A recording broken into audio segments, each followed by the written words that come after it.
Hello, welcome to the For the Creatives podcast. We have Miss Alyssa Jones, actress, model, writer. Okay, she was just on TV. All right. How are you? I'm doing great. I'm really busy. Yes. But I'm doing great. As you should. Yeah, how are you? I'm good, living life. Busy, a little busy, but I'm excited. I'm excited for you too. Yeah. We're going to jump right into this because we have a lot of juicy questions. So we're going to talk about how this all started for you.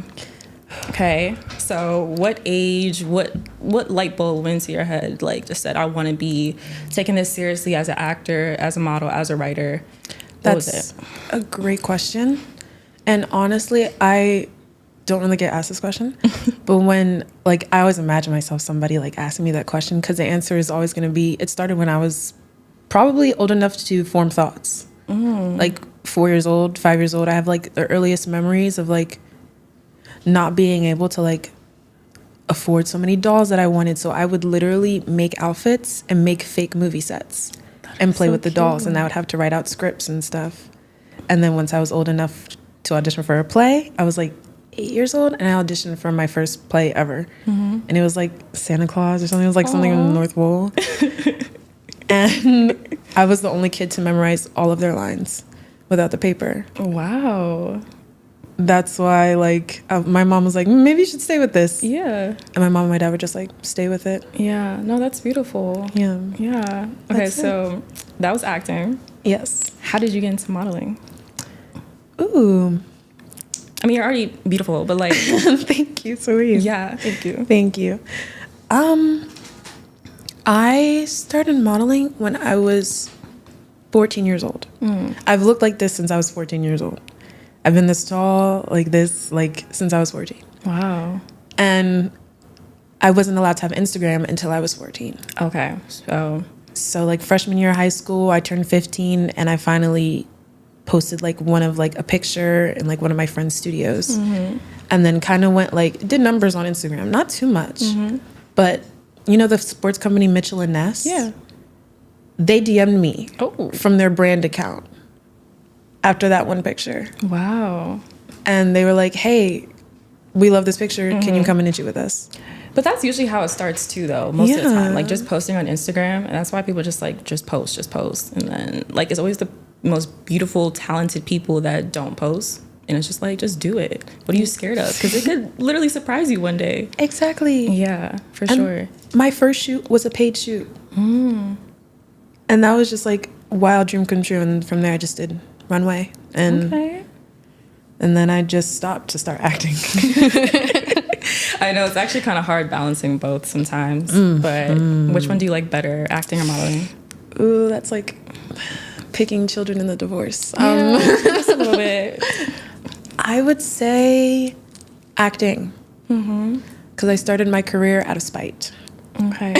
My acting career out of spite. I think acting, you have more freedom to do things, whereas modeling, they kind of just tell you what to do, and it's so limited in so many ways. You're at a shoot, and they're like, stand like this, do like this. Where acting, this is about what you contribute to your character. Yeah. And, I feel like a lot of actors a lot of directors, they like to hear your insight on what you want to add to the character. Right. What do you feel like their backstory is? And I think that's the most beautiful thing, because it's really yours. You get to create a whole playlist and everything. And you're like, what goes into me making my character as authentic as possible? Exactly. So, yeah, I think acting is amazing. It's more humane. It is. You're searching for another human being and yourself. Right. And you're still able to be yourself. Yes. Yes. I love acting so much. I do. If you want to be an actor, you have to know it comes with hard work. Okay? Blood, sweat, and tears. How do you stay true to yourself in this industry, that demands so much reinvention? Ooh. Social media has become a big part of this industry. Without social media, a lot of people who are up right now wouldn't be up right now. Right. Because the power of social media is so strong, I would log out of social media. no matter what engagement is going on, no matter what is happening, I will log out of social media I'll just chill. I live like 10 minutes from the beach. Yeah. So I just walk on the beach and I talk to my dad. I talk to my mom. People that I trust that have known me since I was a kid. Mm-hmm. Before like all this stuff and like, you know, achievements have happened. And I'll just go home. Mm-hmm. Yeah. I definitely feel like there's always this pressure you could put on yourself sometimes, especially in this industry, because even as an actor, as a model, we are now put into this room of content creation, where it's like, now you have to create content in order to become an actor. Yeah. I don't know if you feel that way. Ooh, honey. Yes. Yeah. Yes. And it's just like, it's a lot. It's a lot. It's a lot. And it's coming in the agency briefs now. Like, it is. Me, like, do you have a social media right next to you? Right next to, we need your actor's access. Right. Like, how many followers do you have? Like, if you don't have over 10K, it's like a problem. But that's where I feel like this whole thing with acting is changing a lot, because it doesn't feel sometimes like it's about film and, you know, telling genuine stories. No. It's about like, who has the biggest name? Clout. Clout. Who has the biggest name? Who has been friends with who? Exactly. Ooh, who has been friends with who? Right. And it's just like, we just want to act. Yes. I just want to get on. Like, I just want to get in front of the camera. Like, make something shake. Like, right. I'll show you that I could do what I can do the best way that I can. Like, there should be no reason that it has to be this difficult at all. But it is a blessing, you know, at the end of the day, that we're able to use social media like TikTok and Instagram as a platform to get our names out there. Yes. You know, even if that's like putting up self-tape clips, which I see you do a lot of too. Sure do. Yes. And posting like snippets of our movies. And that's always something that motivates me, especially as an actor. What can you say has been like your most challenging role so far? Ooh, that's a good one. I feel like I can talk about it. I can talk about it if the movie came out already, right? Okay. One of my first auditions when I turned 21, because I couldn't audition for a lot of things until I turned 21, was the Blue Beetle movie. And it's playing Penny, the love interest in the Blue Beetle movie. Okay. And my manager was like, girl, I know you're basically a baby, but I'm giving this to you. Aww.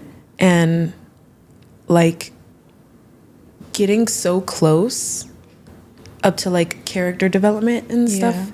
And I would say it wasn't my most difficult playing the character, because I love trying to be Penny. Like, it was just beautiful, like finding her. And then my emotional attachment to it, because I'm a huge comic book nerd. Right. And then not getting it. And that was when that was like one of my first big girl roles. Detaching. Yeah. Detaching. And that goes into another topic, because there was something with dynamics and something different in the original casting. Right. That some actors were like, wow. You'll get shocked a lot. And that was actually what my next question was going to bring us into, was rejection. Yeah.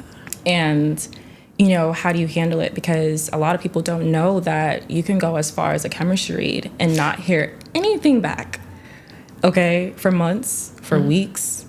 And then you'll probably hear something after that, or you'll probably never hear anything again. Nope. So you got like the audition, callback, chemistry read. Yeah. So how do you handle rejection? Not letting it to get to you, at least. I'm a big believer in whatever is rejecting me is God just redirecting me. Protecting you, baby. Just redirecting me to something better. Right. Like, I wish I could give like some crazy examples, like crazy that I can talk about. Yeah. But currently it's getting dropped in the middle of like the strike. And then getting new management a couple months later. Yeah. That was a blessing. That was a blessing. Even though I'm tight with my old manager. Yeah. Like, during the strike, he was still sending me auditions. But it was just like, we needed to make room for you something bigger, because now I have 4 managers. Right. It ain't no play. Are you with, I saw in your bio, you're with creative artists too. Yes. I am as well. Yes, I know. I love that for us. They're great. I like them. They're cool. They're really managers, cool. Yeah. Because I've been with the same agencies for the past 2 years. And I was like, it's time to get a manager though. Like, yes, girl. Yes. With all you got. Right. Yes. Yes. You need about 1, 2, 3, 4 of them. And they do what they're supposed to do. Yes, they do. Do you audition for every role that your agent sends you, or do you like pick and choose? Like, oh, do I see myself playing this character? Is it like? That's and I'm like, question. What do you do? Because every actor I know is different, especially with this one. Yeah. Okay. There's some. Okay, after the strike, auditions have been different. Okay, like before it was hardcore stuff. I loved every audition I got. After, now it's like the stuff. And I will say I contribute to every single one. But sometimes in the back of my head, I'm just like, what is this? Yep. Like, I'm grateful, but what is this?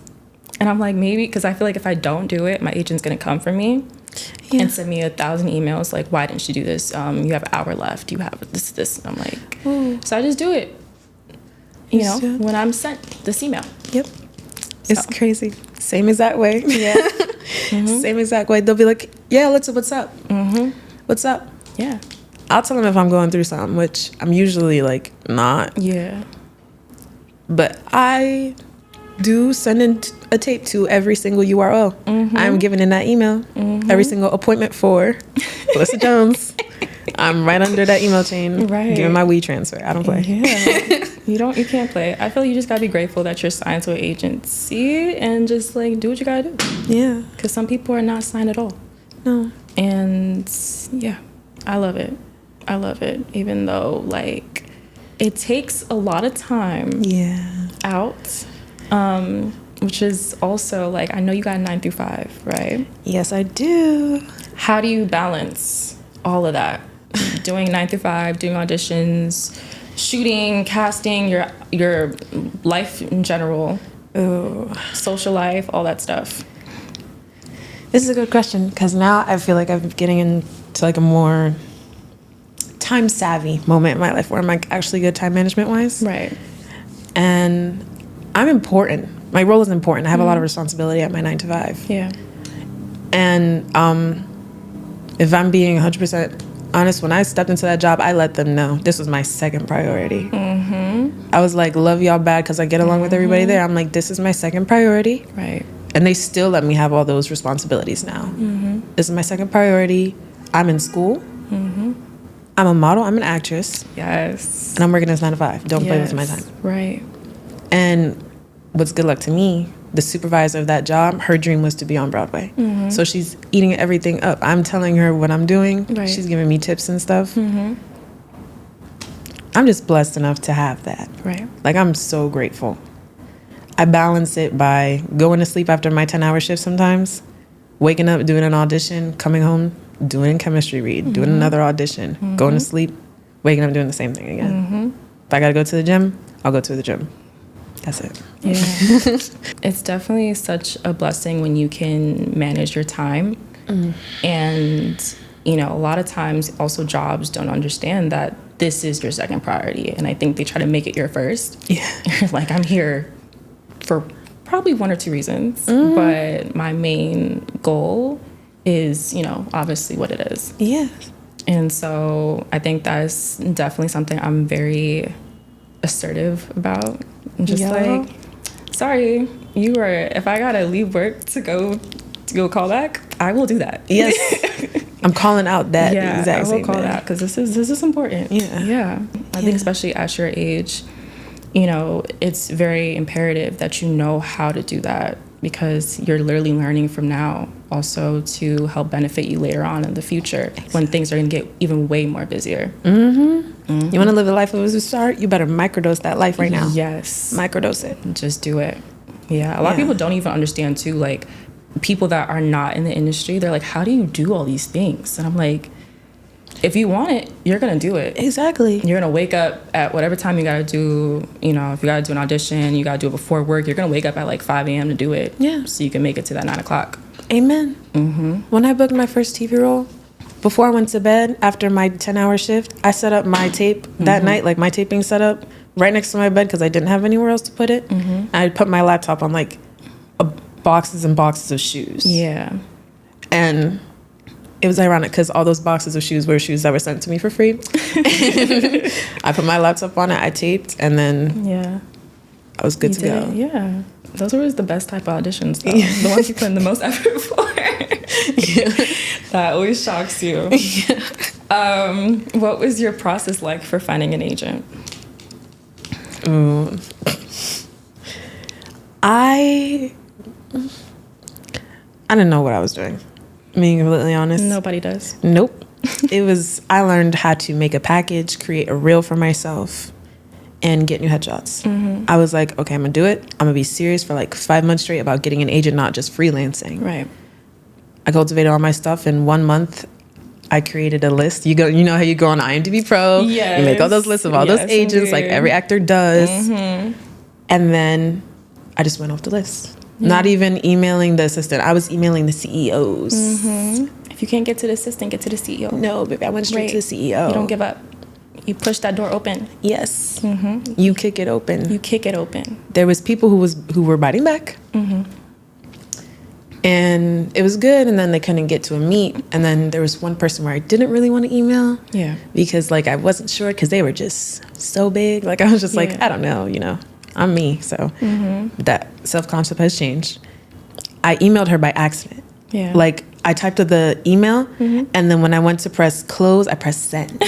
That means it was meant to be. And I was like, dang it. And I closed my laptop, and the person I was dating at the time, my boyfriend at the time, he was just like, just put your laptop away. Like, you don't know what's happening. Yeah. And then we closed my laptop. We ate food. 9 minutes later, I just hear my phone buzzing.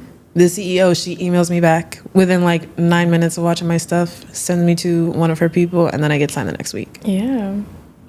And I was like, that's how it works. That was crazy. Yeah. Nah, it's a blessing. No fear. Yeah. You guys got to do whatever you need to do. Like, don't take no for an answer and just do it. Yeah. Yeah. You can't wait on things to come to you. If you really want something, you got to do the research. You got to sit there on your laptop, do whatever you got to do, and make those connections, of course. Yeah. Yeah. Because finding an agent, I wouldn't say, well... What you gotta say? I'm not gonna say it's like easy because you know what I mean. I'm not saying anything controversial because there's people that should be good. I will say that it is definitely a process that you have to put effort into. And you also have to find a good agent. You can't just say like, oh, I found an agent. No, they have to be a good agent that's going to get you out there and market you as best as possible. When I first got my agent, the first thing she says, I need you to have a picture, headshots in every hairstyle so we could market you because you look, like you could be playing 16. You could play 15. We want to make sure we can market you from 15 years old to 24. That's smart. Yeah. And I was like, okay, I'll do that. Even though it was running up my bank account. But, them headshots not cheap, Your Honor. Them headshots not cheap. But it's worth it. Yeah. And I think that's the great thing about having agents and managers is they're just trying to do whatever is best for you and your image. So, what is a misconception that you feel like people would understand more when it comes to acting and modeling? I wish I had more fingers than 10 because there's so many. Misconception about acting is, let's say something I feel like is popular right now. On-set romance. Like, you know how they're like, oh, I don't know how those two people can kiss and then have partners. Right. Baby, it's just work. It's work. It's really just that. It's just that. You don't feel anything for these actors right after you kiss them. No. And if they were an actor, they would understand. It's like a zone you go into. It's not just, oh, I'm going to kiss this person. Right. It's a zone. Like, you turn into a person. Yeah. So it's not hard to do that. It's not. And number 2, models that were dumb. No. That's the one thing I hate so much. Like, oh, you must be so ditzy. I'm ditzy on purpose. I don't feel like using my brain 24/7. Yeah. But my brain has got me a 4.0 GPA. I can't talk to dumb models. I'm sorry. You can't just be pretty. You have to be smart too. That brain gotta be full. It can't be hollow. Like, I can't. No, but I agree though, because even like you said with romance, you got so many people watching you when you're on set. And you don't think it's like awkward for the 2 people kissing and, oh, you have to do it this type of kiss, this way, I want it this way. Yeah. It's awkward. So you're not gonna fall in love with them right after you kiss them. That's just not, it's not gonna, I mean, I know it's happened for some people. That is true. Some people. But I feel like it's just no. Yeah. I'm sorry. Yeah. All my set members just feel like my brothers. Like, that's true. You're just like, yo, what's up? Yeah. Hey, like, that's literally what it is. I do dislike the models. We're gonna get into talking about Black women in film specifically, and like our role models. So, you know, we have role models like Viola Davis, Issa Rae, Kerry Washington. There's so many Black women that are making rooms for, you know, younger Black creatives, our generation. Yeah. How do you see the role of Black women in film evolving over the years? I feel like the future of the film industry is Black women. I love that. And you can see it creep up from older films and the Academy and just being incredibly talented. Like the most decorated person in any nominated category is probably a Black woman. Yeah. Costume designing. Right, usually. Best actress. Best supporting actress. Even though we don't be getting nominated like we should. Yeah. But Miss Halle Berry was our queen for the Oscars, but you know, there will be more. Yeah, my heart just sank a little. But it's something so beautiful to watch. Yeah. And I feel like being a Black girl and seeing another Black woman in film, even if the film could have been like 30 years ago, 40 years ago, she's speaking and she has a role, knowing how hard we have it in a general day-to-day, and then in the industry, in this industry where all these Black shows get canceled nowadays. Yes.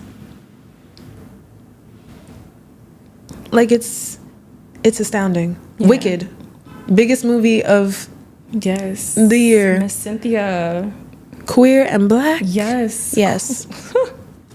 Yeah. I think she's gonna win something. Me too. For sure. Me she's too. so talented. I'm about to start crying. I love talking about Black women in film so much. It means so much to me. I really want to see more Black stories being told in a more positive light. And, you know, I've watched a lot of television, and sometimes I'm just like, where are the smart Black girls, you know, that are in the honors, that are going to Harvard, going to Yale, all those things? Where are the ones that are not constantly getting their heart broken? Not distracted by men. Right, not distracted. Their whole world doesn't revolve around a man. You know what I mean? Where are the girls that don't have, you know, at least one positive role model in their life? You know, not everybody has to be without a mom and a dad. Where's the happy family? Right. So I think it's things like that I would love to see. And even as an actor, I would love to play more roles like that, you know, instead of crying all the time. Talking about being under a bridge and having this come up story. I can't wait. And when we're not the funny best friend. Sidekick. We're the main character. Yeah. Because we are deserving of being the main character as well. What impact do you believe, a representation of Black women on screen has for audiences and an industry at large? Sorry, because I was just thinking about this literally on my way here because I was watching Wicked. The fact that we are here and we are human beings, beautiful human beings that aren't escapable as a collective. That kind of we're the influence in everything. Yeah, we are. And it can be a good, kind of appearance to other people. And for other people, it's undoubtedly a bad appearance. Right.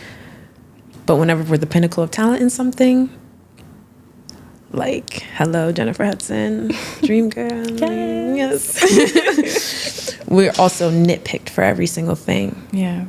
But the beautiful part is you can always overlook that into just Black excellence for little girls and to bigger ones, too.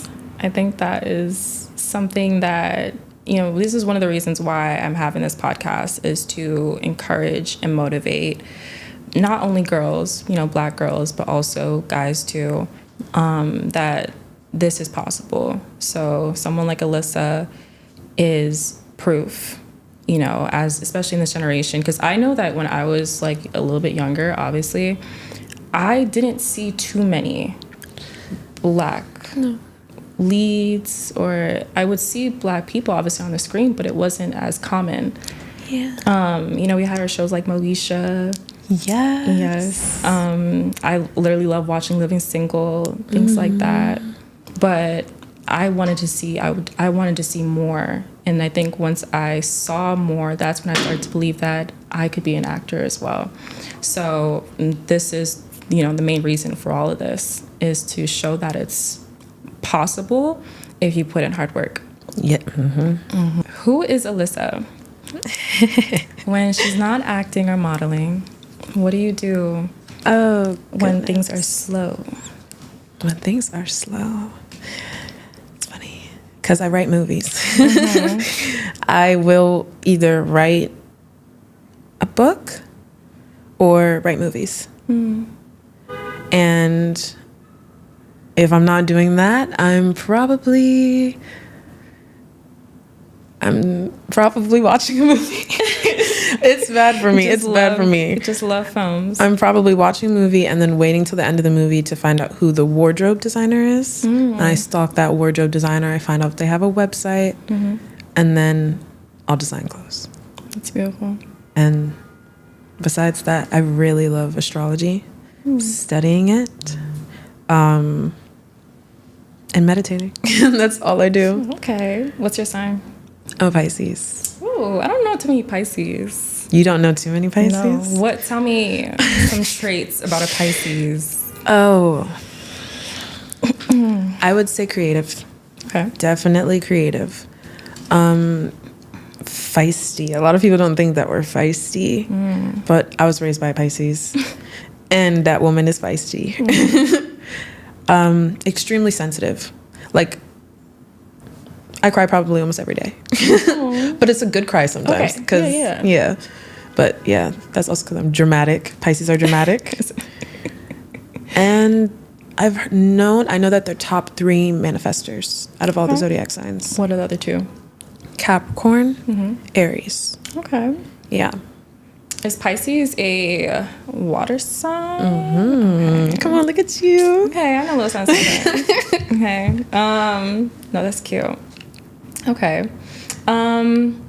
What advice would you give to anyone starting in this industry? Be yourself, man. Be yourself. The only person who can open up doors for you besides God is yourself. You have to undoubtedly be yourself each time, because it's you who is making the mistakes in the room that'll get you booked for the show. It's you that'll wake up in the morning and go to that casting, even though you don't feel like it. Probably don't book, but you make so many friends. Not even connections, like friends. Friends, yeah. Like, it's you who has to talk to yourself in the mirror every single day if you don't feel confident enough, if you don't feel like doing it, if you don't feel like going to your 9 to 5 so you can fund your trip to go to Georgia because you have a film to shoot there in the next week. You have to depend on yourself so much and give yourself so much love. And not even in the, oh, I'm the best kind of person kind of way. Like, take care of your child self. Right. Because that's who had the dream anyway. Right. And make sure that credit card bill is paid. Make sure that credit card bill is paid, honey. Yes. And that tuition. Yeah. No, I love that. Yeah. Looking back, what would you tell your younger self when you first started?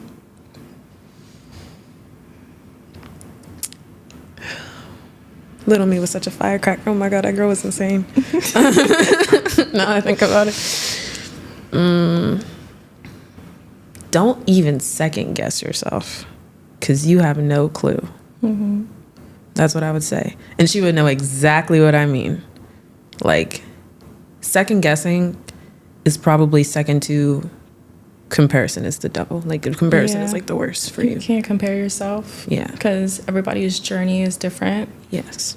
The one tip I like to use whenever I feel like it's creeping in, sometimes we compare ourselves to people that is older than us. And let's say you compare yourself to a 25-year-old. They have been on this earth at least for, like, let's say you're 21. I am 21. You are 21. A 25-year-old, a 26-year-old, whatever. Anyone older. Yeah. They've been on this earth 5 years longer than you. So they've had 5 extra years of experience in life. And so they know more. You cannot compare yourself to anyone that's older than you because you do not know where you'll be at when you're 26. So I feel like you just directly said that to me. I was just like, what? That's what I like to use for myself because it definitely does creep in a lot, and you just can't. It is a thief of joy, and your path is only your path. Yes. Like, you don't want anything that's not meant for you, and you're just not ready for it if it hasn't come true. Exactly. But you're gonna get there. Exactly. Come on. Words by Brooke. Listen. Alrighty. So boys. Anything. Boys. Okay. So, hot topic. Any boys in your life? Not anymore. Well, there shouldn't be a boy in your life. It should always be a man. So, okay. Go ahead. Most recent one's a boy. Not anymore. We don't do those.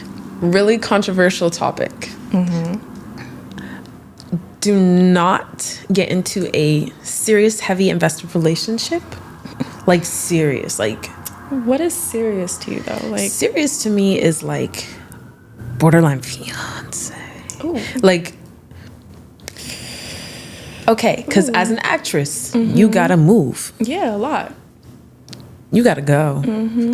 Model, if you get flown out, you gotta go. Yeah. A lot of people don't like that. Yeah. And I didn't know that until I started dating. I did not know that.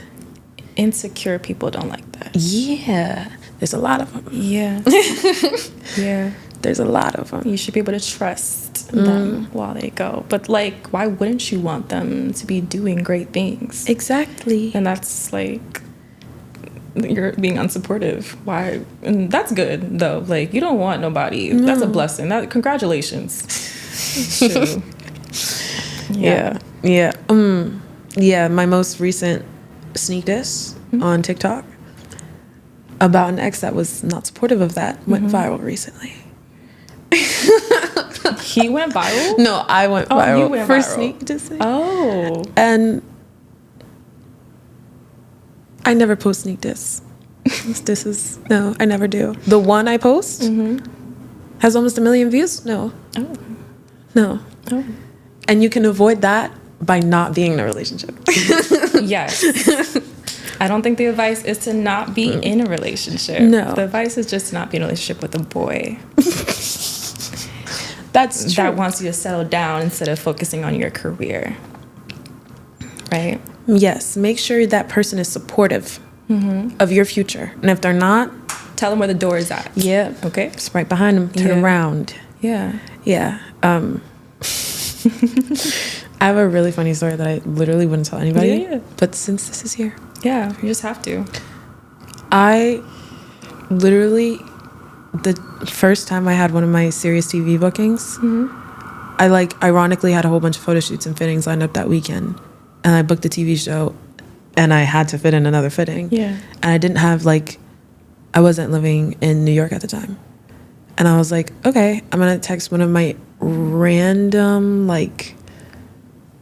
Twitter, I don't even know, TikTok, Instagram, we talked, but then we stopped for a while. Yeah. I texted him.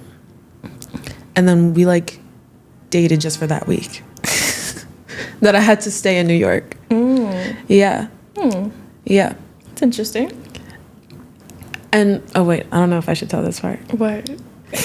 He was talking about... He was talking... You can bleep this out. He was talking about his ex the entire time. Oh. And then I didn't know who his ex was, and I found out whose ex was, and I found out we worked on the same movie together. What? And I had no clue who she was the entire time until after we broke up. Oh, so he's just I was like, oh, industry hopper. An industry hopper. Aren't most I know. of them industry hoppers? I guess, but that works if you're a cute guy who looks like Thomas Welling, so. Yeah, for sure. Yeah. Do you ever do situationships? No. No. Have you ever had one before? That one, and it lasted a week. Oh. I was like, this is what people talk about? Yeah. No. There's people that have had situationships for years. Yeah. Yes. That's just the prison. Sorry. It happens. You're a Sagittarius. You do situationships? I used to. I don't do it anymore. Okay. I have a boyfriend now. Come on. So we learned from that. Okay. Yeah. Yeah. No, please. Yeah. I mean, I feel do you okay. Do you feel like it's specifically dating in New York? Or is it that you feel like you need to move to another state where it may be better? Because New York dating is weird. It's New York dating. Yeah. The myths about New York dating are true. Don't do it unless you are okay with having a situationship. Yeah. If he's tall, if he's over 6'4", he may want a situationship. Yeah. There's about 6 nests on that tree. Don't do it. Don't do it. What are your red flags that you just will not accept? 3 main red flags that will make you say he's cut off. I got 11 of them and you gotta pick 3. Okay. You could do 5. Let's see if I even get to 5. All right. Not supportive of my career. Insecure. Doesn't have a good relationship with anyone in his family, in their family. I feel like that says a lot about a person. Yeah. Anybody. Yeah. I don't know. I feel like that. And if he wants to go to space. He wants to go to what? Sorry. Space? Space, yes. He wants to be an astronaut? Yes. You've dated someone that wants to be an astronaut? No, but I think that's pretty cool. Really? Yeah. You want to go to NASA? Is it NASA? Yeah, go to NASA. If my boyfriend wanted to go to NASA. Are you kidding? Why? Take me with you. Take you with you is crazy. We both go in those little suits and stuff like that. Take me with you. The suit would eat. The suit would eat. Come on, moon boots. With Are you kidding? Face beat behind the little glass thing. I'm not sure that's safe though. I think that's toxins on your skin when you get up there. No. But I just don't understand why you wouldn't want to go to why wouldn't date a guy that wants to go to space? Even though there's 1 out of 10 people that want to go to space. I don't know. If he's dead serious about going to space, I don't think I can do it. And that's so random. Is it because it's extra long distance? Yeah. How dare you fall in love with me and then want to go next to Pluto? This is not Interstellar. I don't know. Christopher Nolan, I love that movie, but the thought of it just pissed me off. And what's your 5th one? Doesn't have any goals. No drive. No No drive. No drive. We don't like that at all. No. Just like, let's find something you're passionate about, please. Because passion is so attractive on a person. It is. It's so attractive on a person. It's very attractive. It's like, you want to be like a millionaire, so do I. Yes. Let's be billionaires Let's make together. it happen. Yeah. But I love talking to people that are so driven and motivated. Yes. And it's not that you have to know every single thing that you want to do in your life, but at least have something that you look forward to doing instead of just like sitting on your butt. Yes. You know, because life is not just going to, the things that you want out of life are not just going to come to you. You have to work for all those things. So, yeah, I can't talk to people that are just like, I want to just sit and watch, Netflix every single day of my life. Like, we're not doing that. Get up. Get up. Get up. Get up. And go make a show. Yes. Yeah. Come on. Okay. One thing I've realized about you, obviously, is that you're very confident. Thank you. And it's so magnetic. Thank you. And I know you mentioned like manifestation. What would you say or recommend for manifestation techniques into like building confidence and trusting yourself? Ooh. This is a huge one. Pretend like you are the person you want to become. And then the rest will follow. Like, if you want to practice it, just imagine yourself. I say first, visualization is most important. Right. Imagine yourself being the person that you always want to be. And it can start by, oh, she would wear this pair of shoes. So you get a pair of shoes and then you walk in them for a week. Oh, I'm this person now. It's so simple. It is. It's so simple. Envision your higher self. Yes. And what are they doing? What are they wearing? What are they smelling like? Yes. What does she, I don't know, what did she spend in a day? Right. Like, 2, don't care about what anybody else thinks. Don't do it. Life is so much easier when you just don't give a shit about anything. Like, you do whatever you want to do, and I feel like you just live freely that way. It's amazing. Yeah. I think it's also just something that you have to like really practice because it's hard. And I think a lot of people, they preach self-love and then they want to make you kind of like not love yourself. I'm like, I'm gonna do whatever I want to do. Exactly. Okay. Like, you stay there. It's my life. So, like, yeah. I don't know what else besides that. Don't care about what anybody else thinks. Experiment. Do crazy stuff because it'll just make you trust yourself. Yeah. Take lots of risk. Yeah. I love that. Yeah. Well, this is the end of it. Thank you so much for being here. Thank you and answering all these lovely questions. No problem. Thank you so much. Of course. All right, that is the end of the podcast. We want to put your Instagram handle in here. Yes, can I remember my Instagram handle? My Instagram handle is ALYSSAJJONES. Everything. Instagram, Twitter, TikTok, YouTube. My name is Brooke Christina, and thank you for watching For the Creators Podcast.